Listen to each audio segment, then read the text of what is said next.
तीन पड़ाव हैं कैंसर को हराने के। पहला पड़ाव है औषधियाँ, दूसरा पड़ाव है मानसिक शक्ति और तीसरा पड़ाव है परहेज। मैं आपको ये कह सकता हूँ कि 70% से अधिक रोगियों को हम बचा सकते हैं और ये संख्या आने वाले समय में ज़्यादा होगी।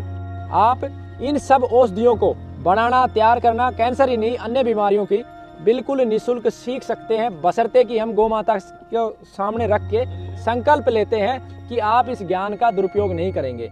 नमस्कार दोस्तों, मेरे साथ हैं कमल कांत जी। कमल कांत जी अपने गुरुकुल में कैंसर पेशेंट का इलाज करते हैं और इनका कहना है कि गलत दिनचर्या के कारण, गलत खान पान के कारण और भोजन में केमिकल और पेस्टिसाइड की मात्रा बढ़ने के कारण कैंसर बढ़ता जा रहा है। लेकिन यदि आयुर्वेदिक चिकित्सा पद्धति को अपनाया जाए तो बहुत से कैंसर पेशेंट को ठीक किया जा सकता है।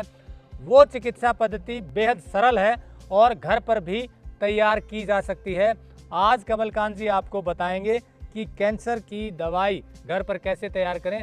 आपको यहाँ बता दूं कि मैंने यहाँ आने से पहले कई पेशेंट से बात की, कुछ लोग पूरी तरह से ठीक हो गए हैं, कुछ वीडियो हमने पहले भी दिखाए हैं। उनका कहना है कि आयुर्वेदिक चिकित्सा पद्धति में यदि दवाई सही तरीके से ली जाए और पूरा परहेज किया जाए तो ठीक होने की संभावना बढ़ जाती है।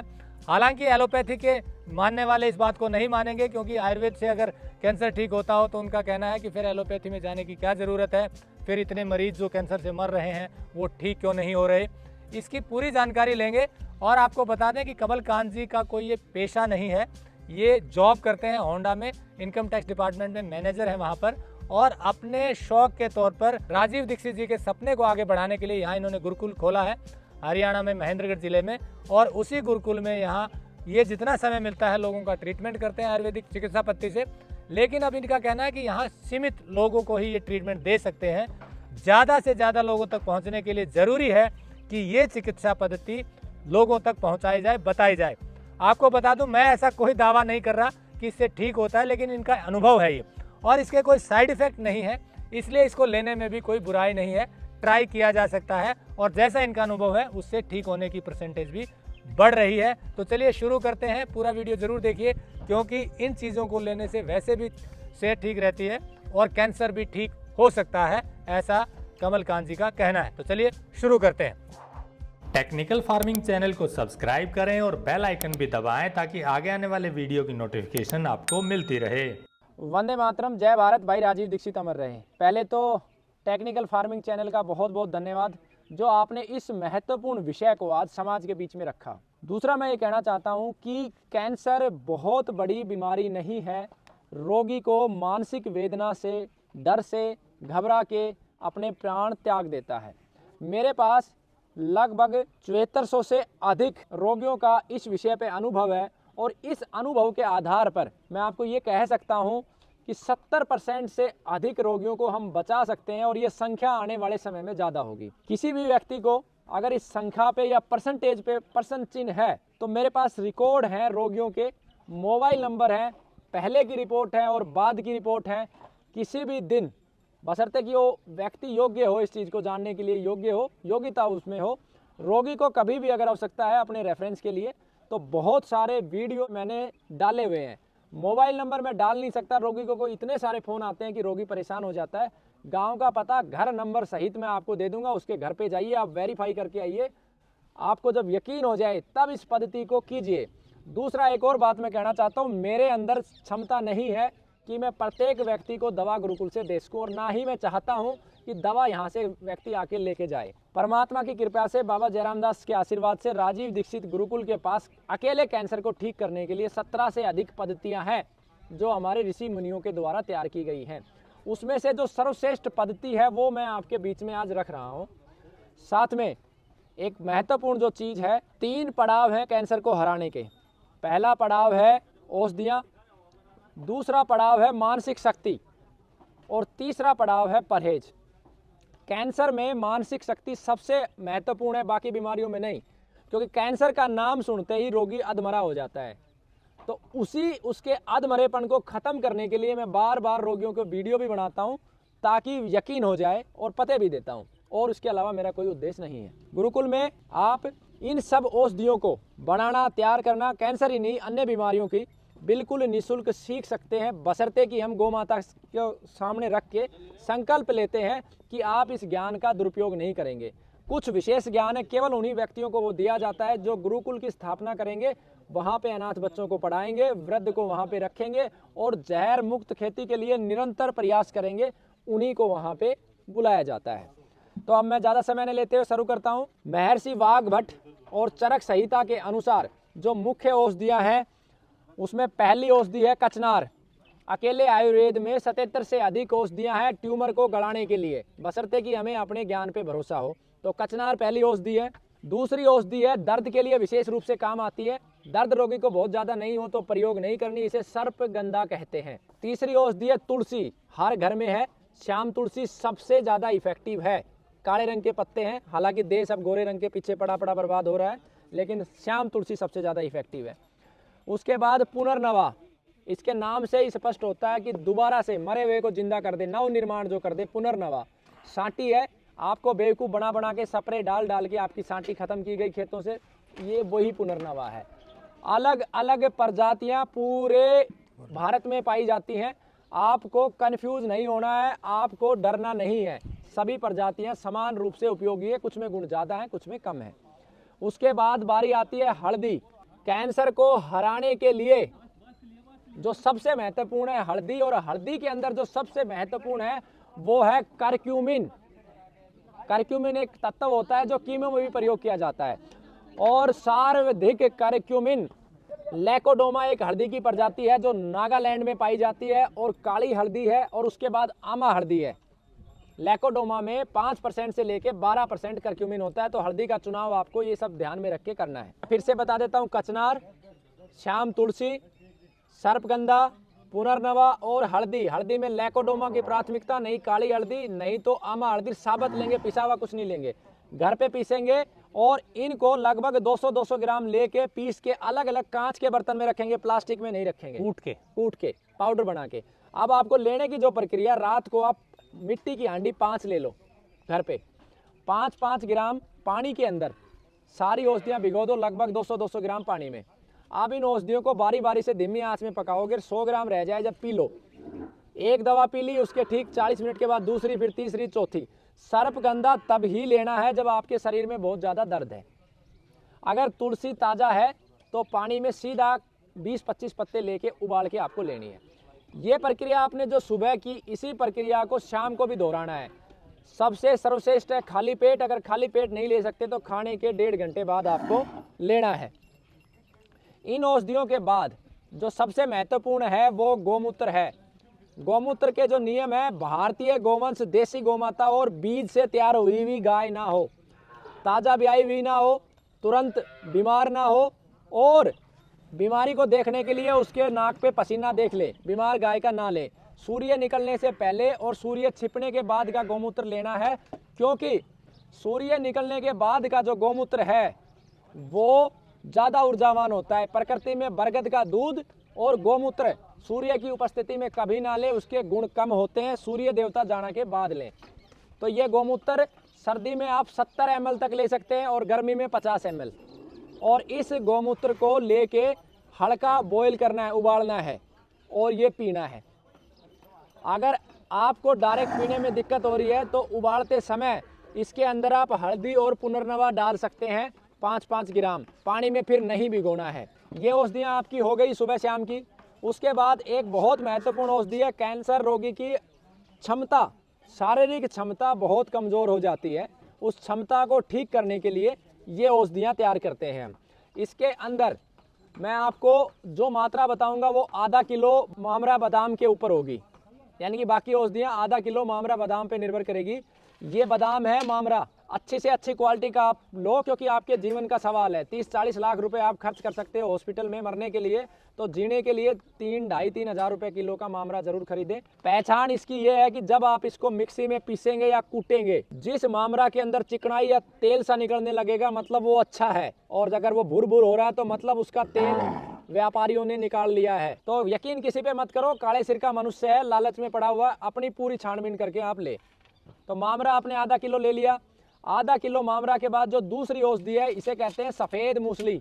मध्य प्रदेश के जंगलों में काफ़ी अच्छी होती है। इसमें भी 2-3 क्वालिटियाँ आती है, आपको 400 रुपये किलो से लेके और 2500 रुपये किलो तक मिल जाएगी। आपको सर्वश्रेष्ठ लेनी है और उसकी पहचान क्या है कि जो सबसे बढ़िया उसको चबाओगे तो आपके दांतों में जाके चिपकेगी, ऐसे चबाओगे तो ये आपको लेनी है, आधा किलो में डालनी है। इसके बाद जो सबसे महत्वपूर्ण है वो है केसर। मात्र आधा ग्राम केसर आपको इस कंटेंट में डालना है। उसके बाद आपको अश्वगंधा लेना है। अश्वगंधा की मात्रा लगभग 50 ग्राम आपको लेना है।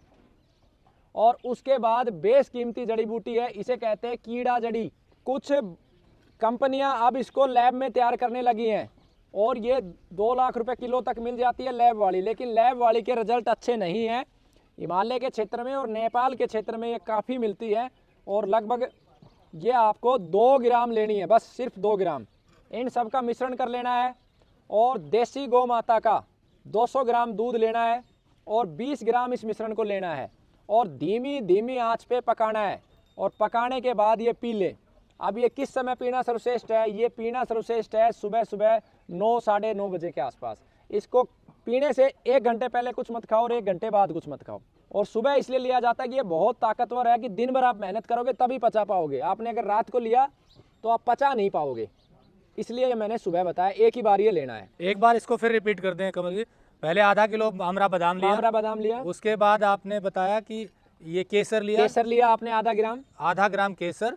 अश्वगंधा कितना लेना है? 50 ग्राम अश्वगंधा और कीड़ा जड़ी 2 ग्राम कीड़ा जड़ी। और सफेद मूसली 25 ग्राम। ये सब चीजों को कूट लें या मिक्सी में पीस लें? इनको मिक्सी में ग्राइंड कर सकते हैं, कूटने पे ये तेलीय होगा, नहीं कूट पाएगा। मिक्सी में पीस लें, इनको पीस लें। और उसके बाद इसको कितना लेना है? इसको 20 ग्राम लेना है। 20 ग्राम 200 ग्राम दूध के अंदर, दूध के साथ लेना है। मात्रा जो औषधि की मात्रा, मैंने इसकी मात्रा आयुर्वेद में वर्णन नहीं है, लेकिन जो मेरे अनुभव से मैं कहता हूँ, उम्र से भी मात्रा डिसाइड नहीं होती, ना अन्य चीज़ों से होती है। मात्रा का डिसीजन होता है शरीर के सामर्थ्य से, ताकत से। अगर आपके रोगी के पास 40, 45, 50 किलो वजन है तो जो मैंने मात्रा बताई आप दे सकते हो। और अगर आपके रोगी का वजन इससे कम है तो उसी सीक्वेंस में आप घटा सकते हो। क्योंकि मैंने देखा है कि हम स्टैंडर्ड मात्रा बता देते हैं बहुत सारे वैद्य, लेकिन उम्र भले ही रोगी की 30 हो, लेकिन कई बार कैंसर के रोगी में 25 किलो वजन होता है, जो उसे अफोर्ड नहीं कर पाता मात्रा को और ख़त्म भी हो जाता है। तो उम्र से अंदाज़ा नहीं, ये आयुर्वेद में कुछ चीज़ें लॉजिक बेस है, आपको शारीरिक क्षमता से आपका इसका अंदाज़ा लगाना है। तो इसके बाद हम आते हैं परहेज के ऊपर। देखो परहेज बहुत लंबे हैं, मैं इसमें एक सीधी सी बात बताता हूँ कि रोगी को खाना क्या है, उसके बाहर कुछ नहीं खाना, ना ही आप पर्सन करना। खाने के बहुत सारे विकल्प हैं। अनाज की बात करते, सबसे ज़्यादा व्यक्ति डिपेंडेंट होता है रोटी पे। अनाज आप लोगे मूंग, त्रिदोष नाशक है इसलिए हम लेंगे, मैं लॉजिक आपको बताता हूँ। मूंग के बाद 5 प्रकार के मिलेट्स हैं, हाई फाइबर्स हैं, एंटी कैंसरस हैं, इसलिए 5 प्रकार के मिलेट्स मैंने बताए। उसके बाद आपको लेना है कुट्टू। कुट्टू भी हाई फाइबर है, कुट्टू के अंदर भी फाइबर प्रचुर मात्रा में है। उसके बाद आपको सिंगाड़ा लेना है। सिंगाड़ा जख्म को सुखाता है, खून बढ़ाता है और रोग प्रतिरोधक क्षमता बढ़ाता है, सूखे सिंगाड़े का पाउडर। और उसके बाद आप सामक ले सकते हो, जो व्रत में खाते हैं वो सामक। इसके अतिरिक्त अन्न के रूप में कुछ भी नहीं खाना, इसी की रोटी बना के खानी। अब बात आती है सब्जी। सब्जी के बगैर आदमी का काम नहीं चलता। सभी प्रकार की हरी सब्जियां आप खा सकते हो। खट्टे टमाटर हो तो डायरेक्ट नहीं खा सकते, ठीक है। और जो ज़मीन का कंद है, यानी कि गाजर है, मूली है, सलगम है, सभी खा सकते हो। आलू बहुत कम मात्रा में खाना है। अब बात आती है दालों की। दालों के अंदर आपको केवल और केवल मूंग की छिलके वाली दाल खानी है, बिना छिलके की वो भी जहर है, पॉलिश मारते हैं, वो नहीं खानी है। अब बारी आती है फल की। खट्टे फलों को छोड़ के सभी फल खाने हैं। आप कितने भी पूंजीपति हो, आपको फलों का चुनाव करते टाइम सीजनेबल फल ज़्यादा खाने हैं। जो कोल्ड स्टोरों में स्टोरेज होते हैं उनमें ताकत नहीं होती है। खट्टे फलों में आपको मौसमी अलग कर देनी है, नींबू अलग कर देनी है, अनानास अलग कर देना है, बाकी लगभग फल आप खा सकते हो। अब फल के बाद बारी आती है मनुष्य की कि प्रोसेस किया हुआ कुछ ना कुछ मन करता है। घर के ऊपर, घर के अंदर प्रोसेस किया हुआ लगभग सामान आप खा सकते हो। जैसे आप गाय का घी मिला के सभी प्रकार की सब्जियां खा सकते हो, रसोई के सारे मसाले लेके सेंधा नमक डालते हुए, दूसरा नमक नहीं, लाल मिर्च हटा के काली मिर्च और हरी मिर्च प्रयोग करते हुए सभी प्रकार की सब्जी बना के खा सकते हो। मिट्टी की हांडी में या लोहे की उसमें बर्तन में। अब आपको गाजर का हलवा खाना है तो 3 बात ध्यान रखना, यानी कि वैसे तो ये शब्द गलत है, एनिमल आइटम बोलते हैं, लेकिन मैं कहता हूँ कि जो दूसरे जीवों से दूध दही घी जो लेते हैं, हमारी गौ माता जो हमारी देसी गौ माता का दूध ले सकते हैं, खट्टी ना हो तो लस्सी ले सकते हैं, खट्टा ना हो तो दही ले सकते हैं और देसी घी ले सकते हैं, केवल भारतीय नस्ल की गौ माता से ले लिया आपने। अब इस दूध में आप गाजर डाल के हलवा बना लो, लेकिन चीनी जहर है, देसी खांड प्रयोग करोगे और देसी घी प्रयोग करोगे। अब ऐसे ही इन बातों का ध्यान रख के आप घिया का भी हलवा खा सकते हो, मूंग का भी हलवा खा सकते हो, पेठे की मिठाई घर पे बना सकते हो, बर्फी आप बना सकते हो गाय के दूध और खांड के साथ, या फिर धागे वाली मिश्री के साथ। मैं खांड की प्राथमिकता दूंगा, धागे वाली मिश्री में मिलावट होती है, चीनी 32 रुपये किलो और वो 70 रुपये किलो बेचती है, और काले सिर वाले को पैसे के अलावा कुछ सूझता नहीं है, तो वो आप इसमें ले सकते हो। तो ये सारे उत्पाद हो गया। बच गया क्या? Dry fruits. काजू को छोड़ के धरती पे जितने भी ड्राई फ्रूट बनते हैं सारे खा सकते हो। बादाम खूब खाओ, अखरोट खूब खाओ, किशमिश खूब खाओ, खुबानी खूब खाओ, मुनक्का खूब खाओ, अंजीर खूब खाओ, जी भर के खाओ। अब इसके बाद खजूर खूब खाओ। अब आप बच गए प्रकृति में क्या? फूल। फूलों में प्राथमिकता के साथ गुड़हल का फूल कैंसर रोगी को खाना ही खाना है, रक्त शोधक है, रक्तवर्धक है, किसी भी मौसम में खूब खाओ। गर्मी का सीजन हो तो गुलाब खूब ही खूब खाओ, जबरदस्त काम करेगा गुलाब का फूल। और सीजन के अनुसार नीम पे जब फूल आता है तो खाओ, अमृत है। सहजन पे जब फूल आता है खूब खाओ। अब बात आती है पत्तियों की। पत्तियों में सहजन की पत्ती आपके लिए अमृत है, एंटी कैंसरस है, ताकतवर्धक है। गिलोय, पपीता के पत्ते अमृत है आपके लिए। उसके बाद शीशम के पत्ते अमृत हैं आपके लिए। तो गुड़हल के पत्ते अमृत है। पीपल एक पत्ता जरूर लो, बड़ पत्ता जरूर लो, और ये पत्ते आप रोजाना लो। तो ये खाने पीने की प्रक्रिया है। जो अंत में बच गई है वो दिनचर्या। सुबह उठते ही लोटे में पानी पियो और फ्रेश हो। उसके बाद योग करो, अलोम विलोम कपाल भाती बहुत ज़बरदस्त काम करता है। उसके बाद आप दातुन करो नीम की, सिर्फ और सिर्फ नीम। कैंसर रोगी का सबसे बड़ा हकीम नीम। नीम की दातुन करो आप रोजाना। नीम की नहीं मिलती है तो अर्जुन, अर्जुन नहीं मिले तो शीशम, और शीशम नहीं मिले तो पीपल, और पीपल नहीं मिले तो बड़। सारा खेल ऑक्सीजन का है। जितना आप बड़, पीपल और गौ माता के साथ रहोगे उतनी ऑक्सीजन बढ़ेगी, और धरती पे जहाँ जहाँ ऑक्सीजन ज़्यादा वहाँ वहाँ बीमारियाँ कम है। उसके बाद एक जो महत्वपूर्ण बात है, अगर संभव हो तो कैंसर रोगी रोजाना यज्ञ करे। और एक और बात बता दूं, यज्ञ धर्म का विषय है, और धर्म का मतलब हिंदू, मुस्लिम, सिख, ईसाई, क्रिश्चियन नहीं है। यज्ञ जब देसी गौ माता के घृत से और औषधियों से करते हैं तो 10 ग्राम घी से 1 टन ऑक्सीजन बढ़ती है, जो मुसलमान को भी देती है, हिंदू को भी देती है, सिख को भी देती है, ईसाई को भी देती है। धर्म विषय अलग है, कभी बोलेंगे इस पे भी, ठीक है। तो ये यज्ञ करो, और उस यज्ञ में जड़ी बूटियाँ कौन सी दो? उस यज्ञ में हल्दी की आहुति दो, पुनर्नवा की आहुति दो, बड़ पीपल की लकड़ियाँ दो, नीम दो। उसके बाद खाना खाने से पहले लगभग आपका वजन 60 किलो है तो 700, 800 या 1 किलो तक फल खाओ। ज़्यादा फल वो खाओ जिनको पकाने में केमिकल नहीं होता यूज। जैसे अमरूद में केमिकल नहीं है भाई, अनार को पकाने में केमिकल नहीं है, और घर पे अगर पका सकते तो पपीता अमृत है, लेकिन पपीता केमिकल से पक रहा है। बिना केमिकल वाले ज़्यादा से ज़्यादा फल आप खाओ। बेर खाओ। नीम के सिंचन में निमोड़ी कैंसर रोगी के लिए अमृत है, खाओ। उसके बाद फल खाने के 10 मिनट का गैप देने के बाद जो अनाज मैंने बताया उस अनाज की रोटी और हरी सब्जी खाओ। सुबह ज़्यादा खा लो। दोपहर में फलों को छोड़ के कच्ची सब्जियों पे आ जाओ। लगभग 500 ग्राम जरूर खाओ। गाजर, मूली, चकुंदर, खीरा, घिया सब खाओ। एक अगर पेठे का जूस कैंसर रोगी पी ले, सफ़ेद पेठा अमृत है, क्षारीय है, ये गौ माता का गौमूत्र भी इसीलिए काम करता है, क्षारीय है, तो वो पेठे का जूस जरूर पिलाओ रोगी को। दिन में अनार का जूस पिलाओ। साथ में एक और मैं प्रयोग बताता हूँ, आप पानी को, हमारी जो गंगा नदी है पूरे विश्व में सर्वश्रेष्ठ है, पूरी दुनिया ने रिसर्च किया, लेकिन दुर्भाग्य है टेलीविजन आपको कैटरीना कैफ तो दिखाता है लेकिन ये बातें नहीं बताता। जब गंगा नदी गौमुख से निकलती है तो पीएच वैल्यू 9.5 से 12 तक चढ़ जाता है, और वही आते आते हमारे जो धर्म के नाम पे अंधे लोग हो गए हैं, कोई उसमें कुरकुरे की थैली डाल रहा है, कोई साबुन लगा के नहा रहा है, कोई कुछ कर रहा है, गंद मचा दिया ससुरों ने। तो उसी पीएच का पानी आप घर में ही बना सकते हो। उसको कैसे बना सकते हो? नारियल के छोटे छोटे टुकड़े करके पानी में डाल के उबाल सकते हो। आंवला, वो लंबा विषय हो जाएगा, फिर कभी वीडियो बताऊंगा। उस पीएच का पानी पियोगे तो आप बहुत जल्दी ठीक होगे। पानी आरओ का मत पियो, धरती माँ से निकला हुआ सीधा सीधा पानी पियो। मटके में लो, गर्मी है तो, और सर्दी अगर है तो पीतल में रख लो, और सोना थोड़ा सा डाल लो, सोने के गहने, तो आपको उसकी ऊर्जा ताकत मिल जाएगी।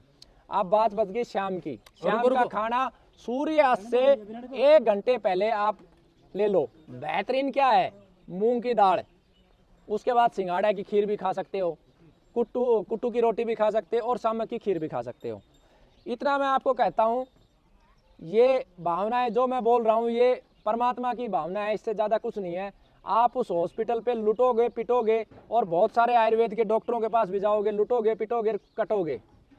इससे सर्वश्रेष्ठ पद्धति कैंसर की भाई राजीव दीक्षित जी को सुनने के बाद और पिछले 9 वर्षों से मैंने जो चिंतन मनन किया है मैंने नहीं देखी है, और समय समय पे मैं लोगों को जागृत भी करता रहता हूँ। आप एक बार ईमानदारी से परहेज करके 2 माह ये परहेज करो और फिर आप इसका परिणाम देखो।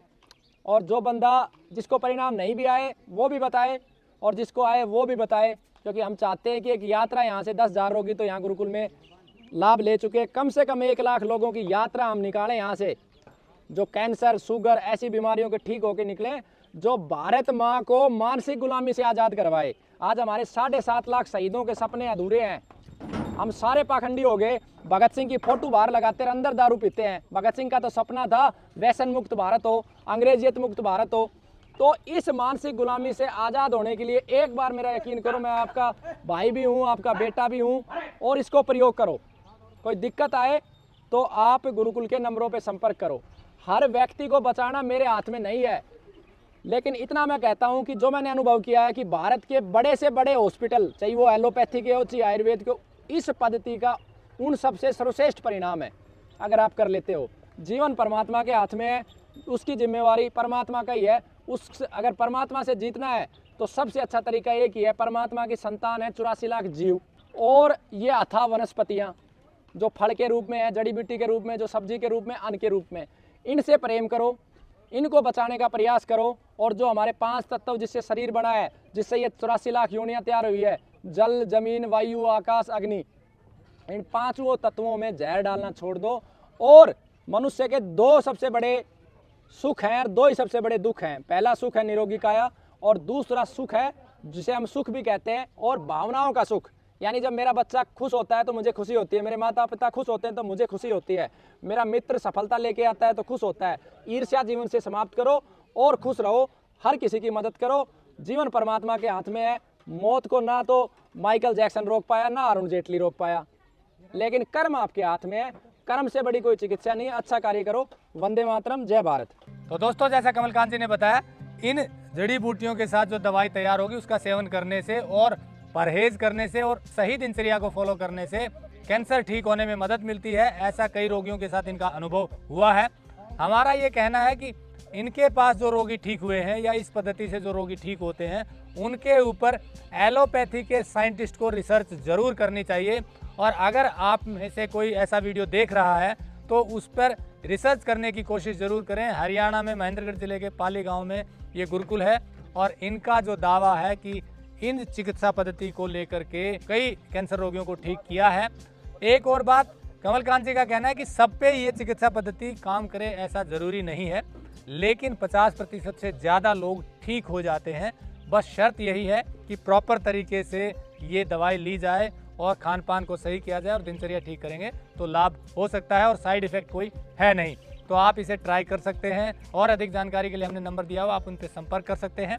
ऐसी ही और चीज़ों को देखने के लिए जुड़े रहिए टेक्निकल फार्मिंग से। नमस्कार, जय हिंद।